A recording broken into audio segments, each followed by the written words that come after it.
बोलो शंभोजती गुरु गोरक्षनाथ जी महाराज की जय हो।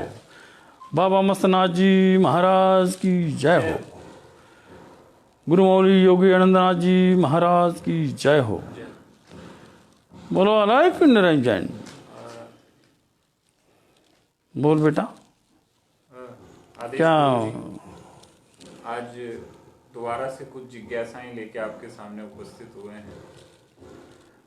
पहली जिज्ञासा जो आपके सभी प्रेमी जनों और भक्तजनों की तरफ से आई है कि आने वाली 12 अगस्त को बुधवार को कृष्ण जन्माष्टमी और कालाष्टमी का पर्व है। तो मुख्य रूप से पहले मैं कृष्ण जन्माष्टमी के संदर्भ में आपसे मार्गदर्शन प्राप्त करना चाहूँगा कि नाथ संप्रदाय का, भगवान कृष्ण का और कृष्ण जन्माष्टमी के पर्व का, इनका आपस में किस प्रकार से जुड़ाव, कृपया उस पर प्रकाश डालें। हाँ, गोरक्षनाथ अर्थात नाथ संप्रदाय जो है उसमें गुरु गोरक्षनाथ जी की चारों युगों में मान्यता है। इसलिए द्वापर युग में तुम्हारे महाभारत और श्री कृष्ण के विषय में गोरक्षनाथ जी का भी यहाँ बहुत नज़दीक का संबंध है। इसमें ऐसा है, कृष्णाष्टमी पूरे देश विदेश में जन्माष्टमी, श्री कृष्ण जन्माष्टमी बड़े उत्सव से मनाते हैं, क्योंकि भगवान श्री कृष्ण ये पूर्ण अवतार उनको माना जाता है। इस दिन भक्त लोग बड़े अंतःकरण से, प्रेम से, अंतर्मन के भक्ति से भगवान श्री कृष्ण की जन्माष्टमी मनाते हैं। उस दिन रात को 12 बजे भगवान के लिए झूला वगैरह बनाते हैं। भगवान की मूर्ति की पंचोपचारे, षोडोपचारे, भव्य दिव्य श्रृंगारिक ऐसी पूजा करते हैं और उसको पूजा करने के बाद फिर उनको झूले में डालते हैं, फिर झूलते हैं और भगवान श्री कृष्ण के भजन गाते हैं, गाने गाते हैं।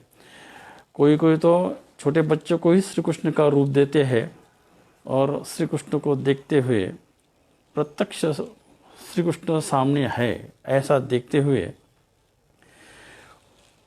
वो जन्माष्टमी मनाते हैं। और उस समय फिर भगवान श्री कृष्ण के पूर्ण लीलाओं का वर्णन भी करते हैं, कोई भजन के इसमें, कोई कथा के रूप में। उसी समय श्रीमद् भागवत कथा भी चलती है। तो ऐसे अनेक प्रकार से देखो, भगवान 16 कला संपूर्ण अवतार माना गया है। तुम किसी भी कला से भगवान को भजो, भगवान प्रसन्न हो जाते हैं। चाहे योग से करो, चाहे भक्ति योग से करो, चाहे कर्म योग से करो, चाहे ज्ञान योग से करो, किसी भी संपर्क में भगवान श्री कृष्ण प्रसन्न हो जाते हैं। तो ये कृष्ण जन्माष्टमी, ये वात्सल्य, प्रेम इसी रूप से होना चाहिए, ना कि भगवान श्री कृष्ण का आकर्षण रूप से नहीं होना चाहिए। तो इस प्रकार जन्माष्टमी के दिन रात को 12 बजे घर घर में, अब तो लॉकडाउन का समय है, इसलिए शक्य तो अपने ही घर में इस चीज़ को मनाना, भगवान श्री कृष्ण का जन्माष्टमी घर में ही मनाओ। अपना परिवार एक साथ लेके भगवान श्री कृष्ण की एक झूला बना लेना है, भगवान की मूर्ति रखने की है। भगवान की बाल रूप की मूर्ति रखो, या अपने घर में अगर छोटा बच्चा हो, छोटे बच्चे निरागस रूप के होते हैं, उनको भगवान का रूप देखते ही भगवान की शक्ति उसके अंदर आ जाती है और उस भाव से तुम पूजन वगैरह करके झूला में उसको स्थापित करते, झूला में फिर उनके हाथ में खिलौने देते हैं, कोई लड्डू देता है, कोई क्या भोग के रूप में आप वो कर सकते हैं। और इस रूप से जन्माष्टमी मनाते हुए रात को 12 बजे भक्ति और प्रेम से गृहस्थ लोग कर सकते हैं। योगी जन उस समय भगवान श्री कृष्ण का जप कर सकते हैं, ध्यान कर सकते हैं, साधना कर सकते हैं। उससे भी भगवान श्री कृष्ण प्रसन्न हो जाते हैं। ओम नमो भगवते वासुदेवाय नमः इस मंत्र का जाप करते हुए उस दिन रात को उन्होंने भगवान श्री कृष्ण का इस प्रकार से ज्ञान योग से, भक्ति योग से अगर साधना की तो उनको भगवान श्री कृष्ण का दर्शन हो जाता है। क्योंकि भगवान श्री कृष्ण की जो प्रेम शक्ति है, जो आकर्षण शक्ति है, जो वात्सल्य की शक्ति है, वो पूर्ण व्यापक है। और उस व्यापक रूप में वो अपना स्वरूप बनाते हैं। जब भी हम ओम नमो भगवते वासुदेवाय नमः, ओम नमो भगवते वासुदेवाय नमः, ओम नमो भगवते वासुदेवाय नमः इस प्रकार का जप निरंतर करोगे और धीरे धीरे वो मंत्र जब अंतर्मन में जाएगा तो उस समय जब साधक की अवस्था सुषुप्ति अवस्था आती है, उस समय तो उस अवस्था के समय ही उनको भगवान श्री कृष्ण का दर्शन हो जाएगा। अब वो उसके भाव के ऊपर है। अगर बाल रूप में चाहिए तो बाल रूप में होगा। अगर किसी भी भाव में, या जैसे श्री कृष्ण लीला 12 वर्ष से 16 वर्ष के रूप में है, युद्ध के समय जो इस प्रकार से, जैसे भगवत गीता सुनाते समय जो भगवान श्री कृष्ण का रूप था, वो ज्ञान योग से उसका भी दर्शन हो सकता है। आप जिस रूप में उस दर्शन को चाहते हो उस रूप में वो दर्शन हो जाएगा। वही भाव भक्ति योग में, अब जैसे मीराबाई भगवान श्री कृष्ण की अंतःकरण से भक्ति करती थी, उसने भगवान श्री कृष्ण को सखा मान लिया था, तो उसको सखा के ही रूप में दर्शन होता था। और वो मंदिर में जाओ, कहीं भी जाओ, उसको सबके रूप श्री कृष्ण के दिखते थे, क्योंकि तन मन और अंतःकरण सारा कृष्णमय हो गया था। अगर इस रूप में आप अपने घर में अपने ही बच्चे के अंदर इस रूप को देखोगे तो आपको उसी में तुरंत भगवान श्री कृष्ण का भक्ति योग से दर्शन हो जाएगा। उस अंतःकरण से ही, आर्टिफिशियल नहीं होना चाहिए, बहुत क्रियात्मक दृष्टिकोण से अगर देखा जाए तो क्रिया भक्ति में अपने आप होती है। और गृहस्थ लोग क्या क्रिया करते हैं, अपने को अच्छा लगने के लिए करते हैं, तो उसमें डुप्लीकेशन आता है। तो उसमें सरलता आनी चाहिए। तो उस सरलता से अगर रात को 12 बजे आप इस रूप में भक्ति योग से श्री कृष्ण का जन्मोत्सव मनाओगे तो आपको उस मूर्ति में कह दो, उस बालक के रूप में कह दो, तुरंत दर्शन हो जाएगा। इसकी अनुभूति लेने का योग्य समय है। तो इसलिए मैं मेरे शिष्य और भक्तों को ये कहता हूँ कि इस रूप में आप उस दिन भगवान श्री कृष्ण की जन्माष्टमी मनाओ। भगवान श्री कृष्ण जन्म मथुरा में वासुदेव और देवकी के गर्भ से जेल के अंदर बंद हुआ। आपको तो पता है कि कंस को आकाशवाणी से पता चल गया था कि आठवें जन्म देवकी का 8वां पुत्र आपका काल है या आपकी मृत्यु का उसके हाथ से होने वाली है। ऐसा आकाशवाणी सुनने से उनको जेल में डाल दिया था।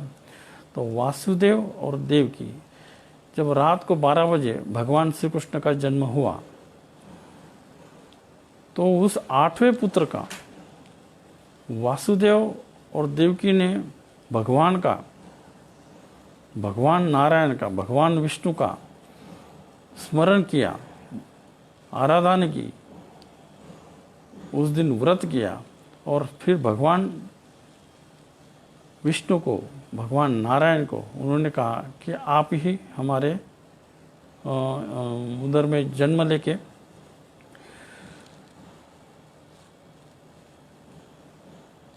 हमारा सबका उद्धार करो।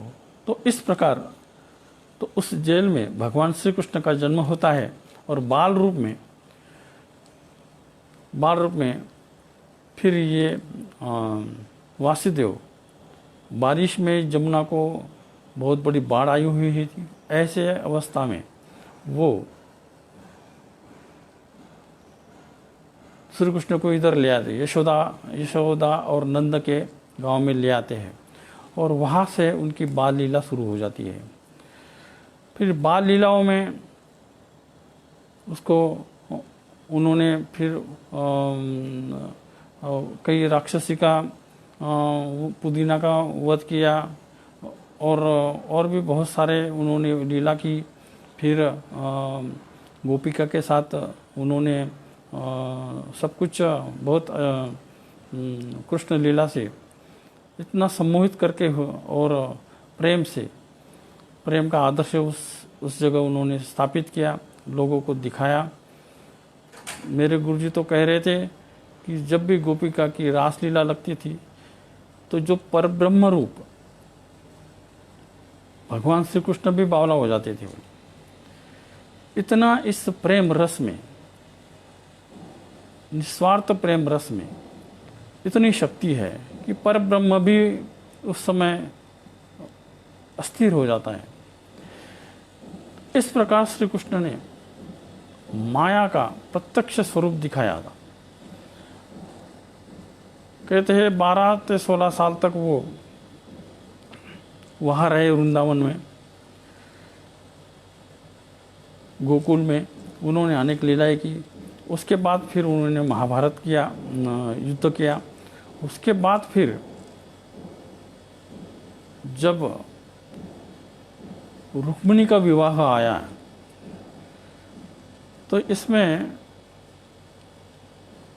रुक्मिणी जो है, रुक्मन की बहन जो कुंडिनपुर के राजा थे, तो कुंडिनपुर के वहाँ उसका विवाह शिशुपाल से तय हो गया था।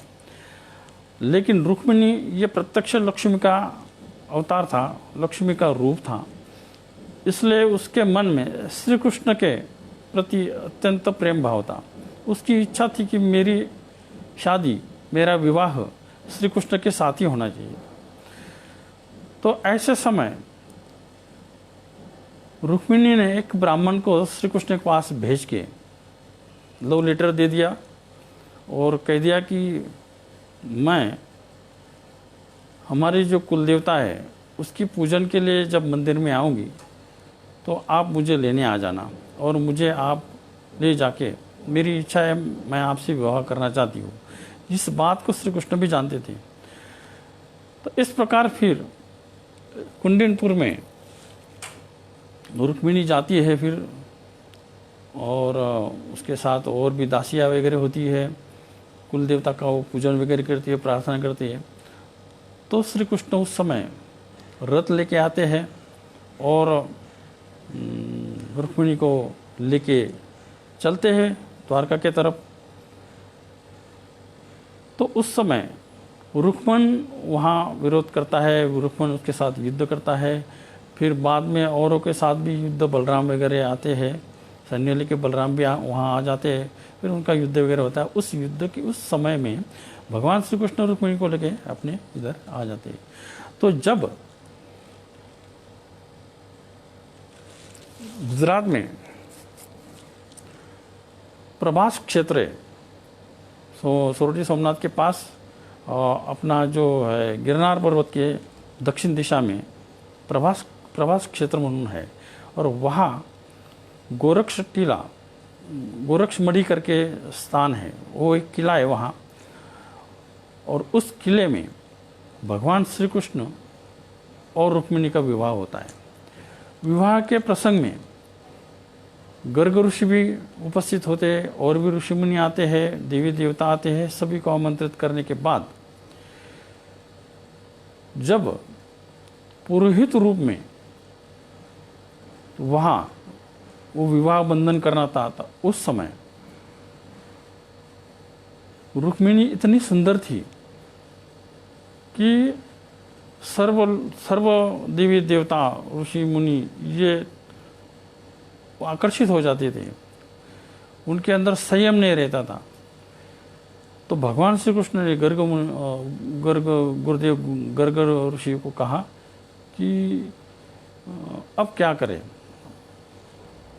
हमारा विवाह कौन साध्य करेगा। तब गर्ग ऋषि ने कहा कि संपूर्ण जति रूप गुरु गोरक्षनाथ जी की आप याद करो, गुरु गोरक्षनाथ जी यहाँ आके आपका विवाह संपन्न कर देंगे। तो उस समय गर्ग ऋषि इसका उल्लेख कल्पन तंत्र में गर्ग ऋषि ने किया है। तो उस समय सारे देवी देवता और ऋषि मुनि, गर्ग ऋषि, भगवान श्री कृष्ण, रुक्मिणी, सारे भगवान गुरु गोरक्षनाथ जी को याद करते हैं, उनके श्लोक बोलते हैं, उनको आवाहित करते हैं।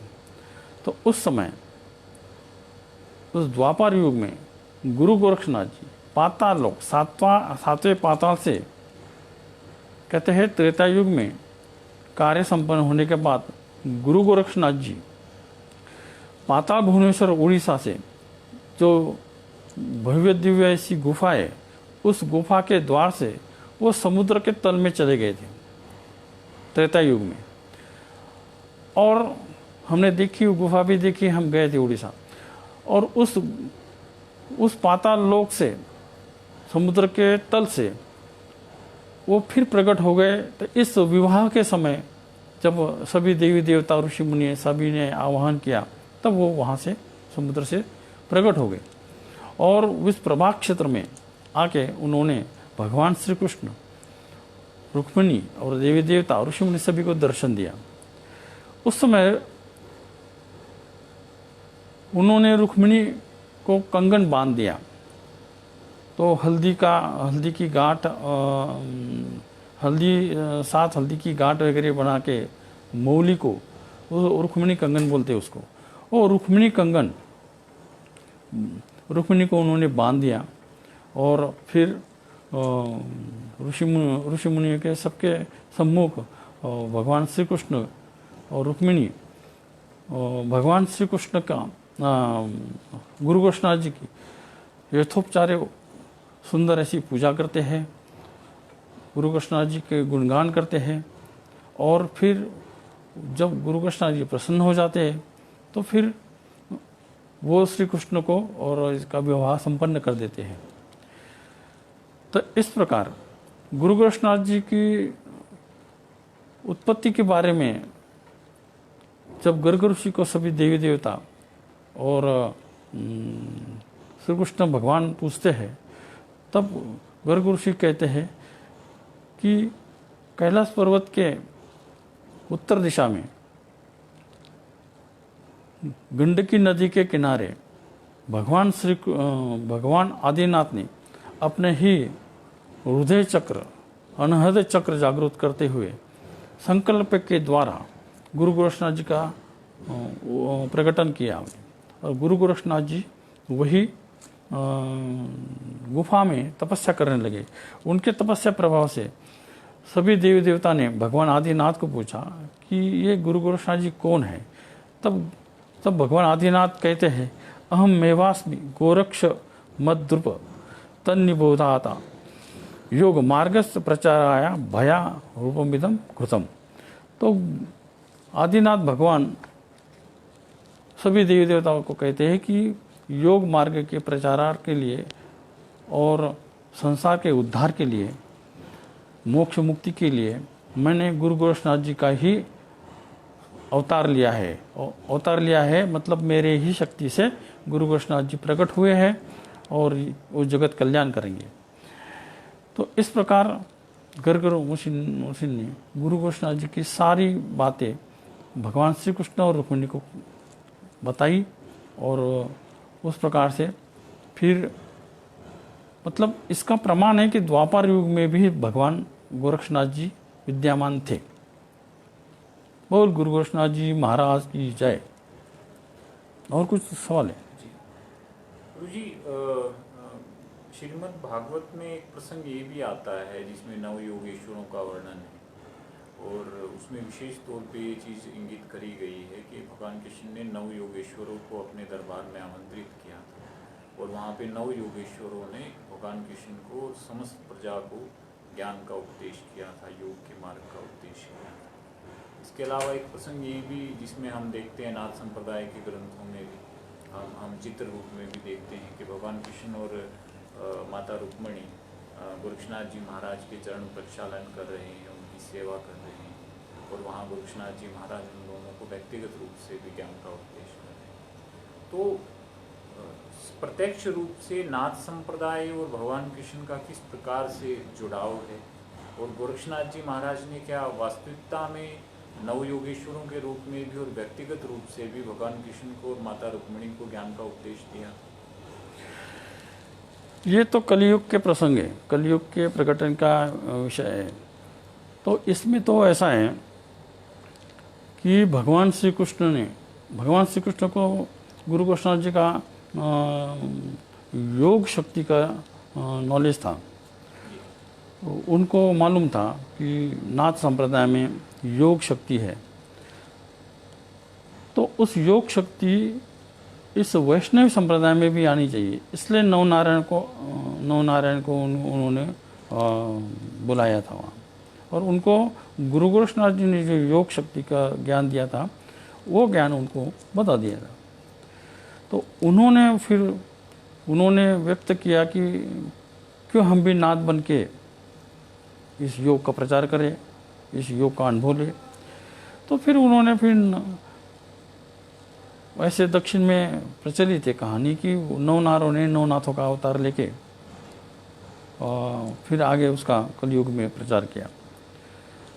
लेकिन मूलतः ही प्राकृतिक रूप से नवनाथ जो है, नवनाथ ये प्राकृतिक रूप से सतयुग से ही प्रकट हुए हैं। उसका मंत्र आता है शाबरी मंत्र में विधान में, सतनमो आदेश गुरु जी को आदेश ओम गुरु जी, ओंकार आदिनाथ ओंकार स्वरूप बोले, उदयनाथ पार्वती धरती स्वरूप बोले, सत्यनाथ ब्रह्मा जी जल स्वरूप बोले, संतोषनाथ विष्णु जी खड़खंड तेज स्वरूप बोले, गजबेली गज कंथनाथ गजहस्ती स्वरूप है, माया गजबेली गज कंथनाथ गजहस्ती स्वरूप है, घड़े पीड़े ज्ञान पारक सिद्ध चौरंगिना 18 बार वनस्पति स्वरूप बोले, माया स्वरूपी दादा मच्छनाथ माया स्वरूप बोले, घटपिंडे नवनियंत्र संपूर्ण रक्षा करे गुरु गोरक्षनाथ बाल स्वरूप बोले। इस प्रकार 5 तत्व से और ब्रह्मा विष्णु महेश शेष आकाश इन सभी लोगों ने नाथ जी का नवनाथों का स्वरूप लेके फिर आगे सतयुग के आगे हर युग में किस प्रकार इस सृष्टि में प्रकट होना है ये तय करते हुए उन्होंने चारों युगों में मतलब आज भी कलयुग में नाथ संप्रदाय का योग के द्वारा तंत्र योग, मंत्र योग, ज्ञान योग इस सभी के द्वारा जैसे होता हुए उन्होंने इसका प्रचार किया और जन कल्याण किया। फिर नवनाथों के बाद फिर 84 सिद्ध बने और 84 सिद्ध के बाद अनंत करोड़ बने और उसके बाद ये परंपरा गुरु शिष्य परंपरा चलती रही। गुरु जी, एक अंतिम जिज्ञासा और है। चूँकि कृष्ण जन्माष्टमी का पर्व 12 तारीख को है और हम कृष्ण भगवान को घरस्थ रूप में योगेश्वर देखते हैं, नहीं तो ज़्यादातर हम देखते हैं कि घरस्थ को योगेश्वर की संज्ञा नहीं दी जाती, लेकिन भगवान कृष्ण को हम परम योगी और योगेश्वर की संज्ञा देते हैं। तो आज के समय में, इस कली काल में, जो लोग घरस्थ और सामाजिक व्यवहार में, उनके जीवन में योग का आविर्भाव किस प्रकार से हो, उनका जीवन किस प्रकार से योग युक्त हो पाए, ताकि वो भी योग से संयुक्त होकर एक श्रेष्ठ जीवन को जी पाए, इस संदर्भ में आप मार्गदर्शन करें। योगेश्वर भगवान श्री कृष्ण, इनको सांदीपनी आश्रम में सांदीपनी ऋषि ने, उनके गुरु जी, तो उन्होंने सर्व शिक्षा दी थी। उसमें ब्रह्मचार्य वगैरह रखते हुए भगवान श्री कृष्ण ने वहाँ योग विद्या सीखी। वैसे भगवान श्री कृष्ण ये अवतारी महापुरुष होने के कारण उनके योग में, उनके भक्ति में, उनकी साधना में तुरंत वो बात आ गई। जैसे हम जो कलाकार होते हैं, उनके अंदर एकाग्रता की शक्ति होती है, तो ऐसी श्री कृष्ण के पास 16 कला की शक्ति थी। उसके द्वारा वो तुरंत योग में जा सकते थे। लेकिन जब गुरु गोरक्षनाथ जी के संपर्क में भगवान श्री कृष्ण आ गए, तो गुरु गोरक्षनाथ जी ने उनको योग के द्वारा सर्व संसार में दृष्टा होके कैसे करना, ये कला श्री कृष्ण को सिखाई। और फिर श्री कृष्ण भगवान ने जितने भी लीलाएं की, युद्ध किया, राक्षसों का संहार किया, जो कुछ भी किया है, ये सारा दृष्टा रूप से किया है। क्या दृष्टा रूप मतलब कीचड़ में कमल का फूल भी आ जाता है, लेकिन कीचड़ से कमल के फूल को कोई नुकसान नहीं। जैसे कमल का फूल है, वो मतलब वो एक प्रकार के दृष्टा स्वरूप हो गया। क्या उसी प्रकार है, हम संसारिक लोग जितने भी संसारिक क्रियाकर्म करते हैं, उसमें अच्छा भी करते हैं, बुरा भी करते हैं, सारा करते हैं, तो उससे दृष्टा कैसे बनना है, ये जो कला है, ये योग के द्वारा मिलती है। जैसे जैसे हम आत्मस्वरूप, अभी हमारे शरीर के अंदर अन्नमय कोश है, आनंदमय कोश है, ये पंचकोश है, 10 इंद्रिय है, ये सारे क्रियात्मक बातें जो है, इसका साक्षी भाव कौन सा है? आत्मभाव है।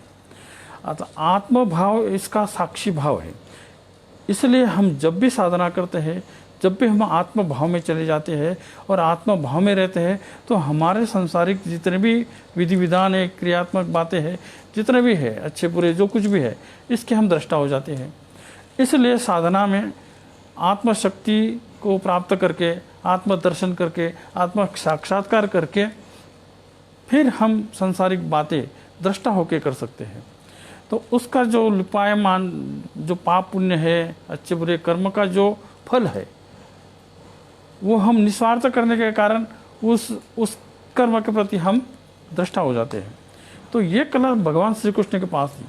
इसलिए जितने भी क्रियाकलाप, जितनी भी लीला है भगवान श्री कृष्ण की, ये दृष्टा होके की है। इसलिए ये उनको योगेश्वर कहा गया है, योग का ईश्वर बना दिया था। इसलिए ये कला नाथों के पास है कि दृष्टा कैसे होना है। जो भी नाथ संप्रदाय से दीक्षित होकर घर में नाथ संप्रदाय से गुरु गोरक्षनाथ जी का, नवनाथों का, 84 सिद्धों का भक्ति करते हैं, साधना करते हैं, और जिस समय उनको आत्मदर्शन हो जाता है, उस समय वो अपने घर के गृहस्थ धर्म के व्यवहारिक दृष्टिकोण से जितने भी व्यवहार करते हैं, वो अगर वो दृष्टा स्वरूप में करेंगे, दृष्टा स्वरूप ये लाना नहीं पड़ता, ये साधना करते समय अपने आप आ जाता है। और वो दृष्टा स्वरूप करने से वो उसको पाप पुण्य का लिपायमान नहीं होता, कर्म भोग से वो दूर होते हैं, कर्म भोग से उनकी स्वतंत्र हो जाते हैं और स्वतंत्र से आगे वो मोक्ष मुक्ति की तरफ चले जाते हैं। बहुत बहुत आदेश। और कुछ पूछना है?